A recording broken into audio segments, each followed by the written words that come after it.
जी, तो हम लोगों ने काफ़ी डिज़ाइन्स जो हैं वो बना के देखे हैं। अब इस लेसन में मैं आप लोगों को एक बहुत इम्पोर्टेंट चीज़ बताने वाला हूँ और वो है मॉकअप्स। आप लोगों ने अक्सर मॉकअप्स के हवाले से सुन रखा होगा और स्पेसिफ़िकली जब हम फ्रीलांस मार्केटप्लेसेस की बात करते हैं तो यहाँ पे मॉकअप की जो टर्मिनोलॉजी है ये हम काफ़ी ज़्यादा सुनते हैं। अच्छा, मॉकअप होता क्या है बेसिकली? सबसे पहले मैं आपको ये बता दूँ, मॉकअप का मतलब है किसी भी चीज़ का रेप्लिका या उसका मॉडल। हम डिज़ाइन के अंदर और ख़ास तौर पे ग्राफ़िक डिज़ाइन के अंदर मॉकअप क्यों इस्तेमाल करते हैं? बेसिकली हम मॉकअप्स का इस्तेमाल अपने बनाए हुए डिज़ाइन्स को बेहतर तरीके से क्लाइंट के आगे प्रेज़ेंट और डेमॉन्स्ट्रेट करने के लिए करते हैं। ठीक है जी? मॉकअप जो है ये क्या हमें हेल्प आउट करता है कि इसकी मदद से हम जब वैसे तो देखिए हमने फॉर एग्ज़ाम्पल आपको आपके किसी क्लाइंट ने पोस्टर बनाने के लिए कहा, आपने बना के जो है वो जेपीईजी आप उसको भेज सकते हैं और जेपीईजी भेज देंगे तो वो डिज़ाइन आपका क्लाइंट जो है वो देख सकता है।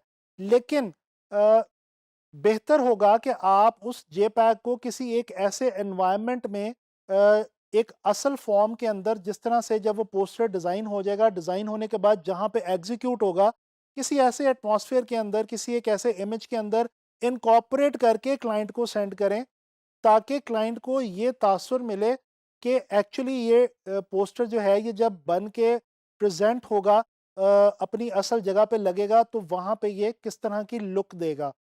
तो बेसिकली हम मॉकअप्स का इस्तेमाल इसलिए करते हैं कि हम अपने क्लाइंट्स को और देखने वालों को ये बता सकें कि जो हमारा डिज़ाइन है वो एक्चुअली जब एग्जीक्यूट हो जाएगा तो एग्जीक्यूट होने के बाद वो जब प्रोड्यूस हो चुका होगा तो उसके बाद उसकी जो असल हालत में उसकी लुक कैसी होगी, वो लुक जो है उसका एक इमेज देने के लिए, उसका एक तासुर देने के लिए हम मॉकअप्स का इस्तेमाल करते हैं। अच्छा, मॉकअप का इस्तेमाल कम डिज़ाइन को कंप्लीट कर लेने के बाद होता है। Once you have completed your design, you are done with it. उसके बाद आप क्या करेंगे कि आप डिज़ाइन को मॉकअप के अंदर इनकॉर्पोरेट करेंगे और उसके बाद आप अपने क्लाइंट को या देखने वालों को भेज देंगे। मॉकअप्स पहले मैं आपको ज़रा दिखा दूँ, कुछ मॉकअप्स की एग्ज़ाम्पल्स मैं आपको बताता हूँ। मिसाल के तौर पे ये देखें, ये एक स्टेशनरी का मॉकअप है। अभी आप देख सकते हैं ये एक और इमेज है, ये 2 इमेजेस मैं आपको दिखा रहा हूँ मॉकअप्स के हवाले से जो स्टेशनरी के मॉकअप्स हैं। अब इसमें आप देखें कि विज़िटिंग कार्ड और लेटर हेड वगैरह या एनवेलप वगैरह हम वैसे भी डिज़ाइन करके क्लाइंट को भेज सकते हैं एज़ अ जेपीईजी भी। लेकिन उसमें क्लाइंट को उसकी एक्चुअल जो खूबसूरती है उसका इतने अच्छे तरीके से अंदाज़ा नहीं होगा, बजाय कि अगर हम इस तरह से, जिस तरह से इस इमेज में आप देख सकते हैं कि विज़िटिंग कार्ड पड़ा हुआ है, साथ जनाब अली लेटर हेड पड़ा हुआ है, साथ एनवेलप पड़ा हुआ है। इस तरह से अगर हम जो अपनी स्टेशनरी जो हमने डिज़ाइन की है क्लाइंट के लिए, उसको अगर हम इस सूरत में प्रेज़ेंट करेंगे क्लाइंट को, तो उसको एक बहुत अच्छी प्रेज़ेंटेशन मिलेगी हमारे डिज़ाइन की। जो डिज़ाइन ऑप्शन हम उसको सेल करना चाह रहे हैं, ज़्यादा चांसेस हैं कि वो उस डिज़ाइन ऑप्शन को पसंद करेगा और हम उसको जो है वो सेल करने में कामयाब हो पाएँगे। इसी तरह से ये पोस्टर के कुछ मॉकअप्स के इमेजेस मैं आपको दिखा रहा हूँ। ये आप देख सकते हैं कि एक इमेज जो है ये पोस्टर का इनडोर पोस्टर का मॉकअप है और दूसरा इमेज जो है ये आउटडोर पोस्टर का मॉकअप है। तो पोस्टर जो है वो आपको पता है इनडोर में भी लगते हैं और आउटडोर में भी लगते हैं, तो दोनों के एक-एक मॉकअप्स के इमेजेस मैं आपको दिखा रहा हूँ। अब पोस्टर आपने बना लिया, उसके बाद असल जो उसकी प्रेज़ेंटेशन है वो इस तरह से जब आप करेंगे तो फिर असल में पता चलेगा। अब ये जो स्पेस यहाँ पे दी गई है, आप इस स्पेस के ऊपर अपने पोस्टर के डिज़ाइन को, जो डिज़ाइन ऑप्शन आपने क्लाइंट के लिए बनाई है, उसको आप अगर यहाँ पे इस स्पेस के अंदर इनकॉर्पोरेट करके आप अपने क्लाइंट को प्रेज़ेंट करें, तो उसको बेहतर आइडिया मिलेगा कि उसका डिज़ाइन एक्चुअली दिखेगा कैसे। इसी तरह से ये एक बिलबोर्ड का मॉकअप है। एक तस्वीर है जिसके अंदर बिलबोर्ड जो है वो दिखाई दे रहा है अपनी असल हालत में एक बिल्डिंग के सामने, और इसी तरह से आपको बिलबोर्ड जो है वो देखने को मिलते हैं। तो जब हम यहाँ पे अपने बिलबोर्ड के डिज़ाइन ऑप्शन जो है वो इनकॉर्पोरेट करेंगे और वो भेजेंगे तो ज़ाहिर-सी बात है बेहतर तासुर मिलेगा। इसी तरह से ये पैकेज का मॉकअप है। इसको भी अगर हम गौर से देखें तो ये पैकेज की जो शक्ल है वो बनी हुई है। इसके ऊपर हम अपना डिज़ाइन जो है वो सिंपली बड़ी आसानी के साथ इनकॉर्पोरेट करके क्लाइंट को भेज सकते हैं। इसी तरह से ये जो पब्लिकेशन डिज़ाइन है जिसमें ब्रोशर वगैरह आ जाते हैं, तो ये ब्रोशर जो प्रिंट मीडिया में आता है उसके हवाले से अगर आप देखें, ब्रोशर का एक मॉकअप है और ये भी आप इस्तेमाल कर सकते हैं अपने डिज़ाइंस के लिए। इसी तरह से ये स्क्रीन गैजेट्स के लिए जब हम यानी कोई भी हम वेबसाइट डिज़ाइन कर रहे हैं जो कि वेबसाइट लैपटॉप पे देखी जानी है, या इसी तरह से हमको मोबाइल एप्लीकेशन डिज़ाइन कर रहे हैं, तो वो हम इस तरह के इमेजेस के ऊपर स्क्रीन के ऊपर लगा के जब डिज़ाइन को प्रेजेंट करेंगे, तो जो क्लाइंट है उसको बेहतर आइडिया होगा कि अच्छा, मेरा जो डिज़ाइन मुझे बेचा जा रहा है वो एक्चुअली जब कस्टमर्स या कंज्यूमर्स देखेंगे तो उनको वो किस तरह का लगेगा और उनकी उस डिज़ाइन की लुक क्या होगी। तो ये मॉकअप्स मैंने आपको दिखाया और मैंने आपको बताया कि इनको हम क्यों इस्तेमाल करते हैं। आप ऑनलाइन फ्रीलांस मार्केटप्लेसेस में बहुत ज़्यादा इनकी एक वैल्यू है, और आम तौर पे ये एक प्रैक्टिस भी है ऑनलाइन मार्केटप्लेसेस में कि जब कोई ग्राफिक डिज़ाइनर अपना डिज़ाइन क्लाइंट को प्रेज़ेंट करता है तो वो इस तरह से मॉकअप्स के अंदर इनकॉर्पोरेट करके करता है। इससे एक ये फ़ायदा होता है कि वो डिज़ाइन जो है उसकी वैल्यू जो है वो एक्चुअल वैल्यू पता चल जाती है देखने वाले को और क्लाइंट को। तो यही प्रैक्टिस आप भी अगर करें तो आप अपने डिज़ाइंस को ज़्यादा बेहतर तरीके से प्रेज़ेंट कर सकते हैं।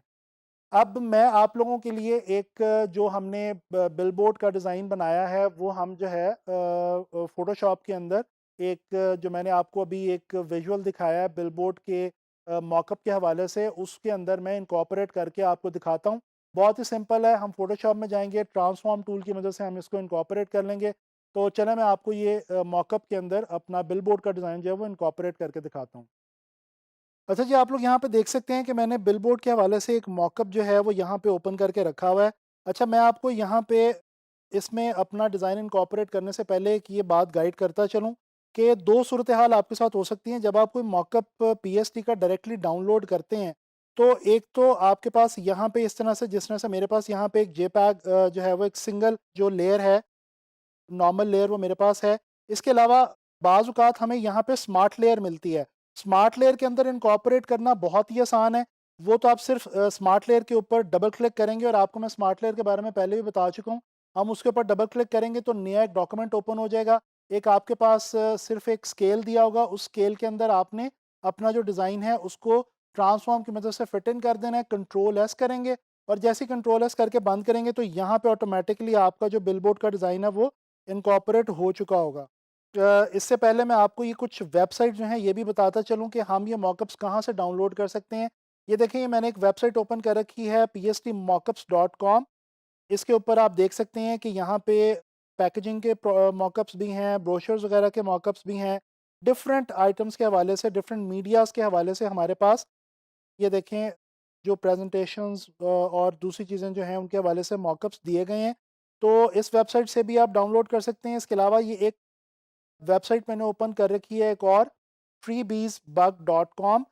इसके ऊपर भी आप देखें तो यहाँ पे फ्री पीएसटी मॉकअप्स के हेडिंग के अंदर यहाँ पे हमारे पास ये डिफरेंट किस्म के मॉकअप्स पड़े हुए हैं जिनका ताल्लुक डिफरेंट मीडियम से है।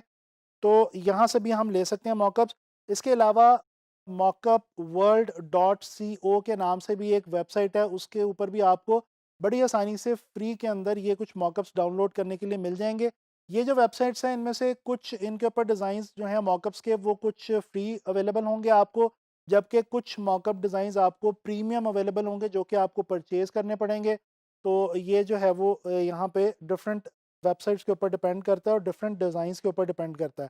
अच्छा जी, अब मैं इसको बंद करके आपको दिखाता हूँ कि ये आपको याद होगा मैंने ये बिलबोर्ड का डिज़ाइन एक जो है ये डिज़ाइन करके रखा हुआ था। हम लोगों ने ये बिलबोर्ड के टॉपिक के अंदर ये डिज़ाइन बनाया था। मैं सिर्फ़ ये कर रहा हूँ कि इसको मैं ड्रैग एंड ड्रॉप कर रहा हूँ, मेरा जो मॉकअप वाली मेरी फ़ाइल है उसके अंदर, और मैं इसको बंद कर देता हूँ। अब मैं इसको जनाब अली कंट्रोल टी यानी कि ट्रांसफ़ॉर्म की मदद से रीसाइज़ कर रहा हूँ, और मैं इसका साइज़ जो है वो यहाँ पे छोटा कर लूँगा। अच्छा जी, रीसाइज़ करने के बाद अब मैंने क्या करना है कि मैंने ये वाला जो मेरा डिज़ाइन है इसको यहाँ पे लेके आना है, तो इसके लिए हमें कंट्रोल टी की ही ज़रूरत है। लेकिन कंट्रोल टी से पहले मैं आपको एक छोटी सी टिप देता चलूँ कि आप क्या करें, इस लेयर की जो ओपेसिटी है, आपके डिज़ाइन वाली लेयर की ओपेसिटी वो थोड़ी-सी कम कर लें। ये कम करने का मकसद ये है कि आपको जो बैकग्राउंड पे आपका जो एरिया है जिसके अंदर आपने फिट इन करना है अपने डिज़ाइन को, वो एरिया आपको नज़र आना शुरू हो जाए। अब मैं जी कंट्रोल टी करता हूँ, राइट क्लिक करता हूँ, और यहाँ पे मेरे पास जो है वो कुछ ऑप्शंस हैं जिनमें से कि मेरे पास पर्सपेक्टिव की ऑप्शन भी है, वैप की ऑप्शन भी है। मैं पहले पर्सपेक्टिव यूज़ करके देखता हूँ, और ये देखें मैं बड़ी आसानी से अपने इस डिज़ाइन को एक ख़ास पर्सपेक्टिव में ले आया हूँ, जिस पर्सपेक्टिव में हमारा ये जो मॉकअप है ये पहले से अवेलेबल है। अच्छा जी, अब मैं क्या करता हूँ कि मैं कंट्रोल टी की मदद से इसको थोड़ा-सा जो है वो यहाँ पे फिट इन कर लेता हूँ, और इसके बाद अब राइट क्लिक करके मेरे पास एक और ऑप्शन यहाँ पे मौजूद है, ट्रांसफॉर्म के अंदर ही। वो है हमारे पास यहाँ पे वैप की ऑप्शन। ये बड़ी मज़े की ऑप्शन है। मैं आपको एक लेसन के अंदर बड़ी डिटेल में इसके हवाले से जो है वो गाइड कर चुका हूँ, बता चुका हूँ। और आप लोगों को याद होगा, हमने देखा था कि हम इसकी मदद से किसी भी इमेज को बड़ी आसानी के साथ जो है वो ट्वीकिंग कर सकते हैं। तो मैं ये जो वैप वाली ऑप्शन है इसको इस्तेमाल करते हुए मेरा ये जो डिज़ाइन है इसको यहाँ पे इनकॉर्पोरेट कर रहा हूँ इस मॉकअप के अंदर। और हमने थोड़ा-सा यहाँ पे ध्यान ये रखना होगा कि हमारा जो डिज़ाइन है उसकी जो एक्चुअल यानी उसकी जो स्केलिंग है या उसके अंदर जो चीज़ें हैं वो बिल्कुल भी ख़राब नहीं होनी चाहिए, और ये हम आराम से इसको जो है वो एज टू एज अपने मॉकअप के हवाले से इसको हम प्लेस कर सकें। तो ये मुझे लग रहा है कि मेरा ख़्याल है ग़ालिबन ये काफ़ी हद तक बेहतर तरीके से यहाँ पे प्लेस इन हो चुका है। अब मैं इसकी ओपेसिटी बढ़ा के देख लेता हूँ। ये देखें जी, हमारा जो डिज़ाइन है वो बिल्कुल हमारे मॉकअप के ऊपर जो है वो यहाँ पे आ चुका है। इसके बाद भी ओपेसिटी बढ़ा के भी आप इसको थोड़ा-सा इसके एजेस को जो है वो बेहतर तरीके से देख सकते हैं। और यहाँ पे आपने देखा कि हमने जो डिज़ाइन था हमारा उसको बड़े आराम से जो है वो हमने इनकॉर्पोरेट कर लिया। इसको मैं राइट क्लिक करके ये वाला जो मेरा एज है इसको थोड़ा-सा मैं मज़ीद बेहतर करना चाह रहा हूँ, तो इसको मैं थोड़ा-सा बाहर की तरफ निकाल लेता हूँ और इस तरह से मैं इसको एडजस्ट कर लेता हूँ। जी, तो इस लेसन में हम लोगों ने मॉकअप्स के बारे में जाना और ग्राफिक डिज़ाइन में ख़ास तौर पे फ्रीलांस मार्केट प्लेसेस पे काम करते हुए जो मॉकअप्स की जो इम्पोर्टेंस है उसके हवाले से हमने बात की। और आप लोगों को आई होप के मॉकअप्स के हवाले से अब जो है वो कॉन्सेप्ट क्लियर हो चुका होगा, और आपको पता चल चुका होगा कि आपने अपने डिज़ाइंस को मॉकअप्स की सूरत में किस तरह से प्रेजेंट करना है अपने क्लाइंट्स को। आई होप कि इसका आपको बहुत ज़्यादा फ़ायदा होगा, और इंशाल्लाह ताला आने वाले लेसन में ग्राफिक डिज़ाइन के हवाले से किसी और मज़ीद कॉन्सेप्ट के ऊपर हम बात करेंगे।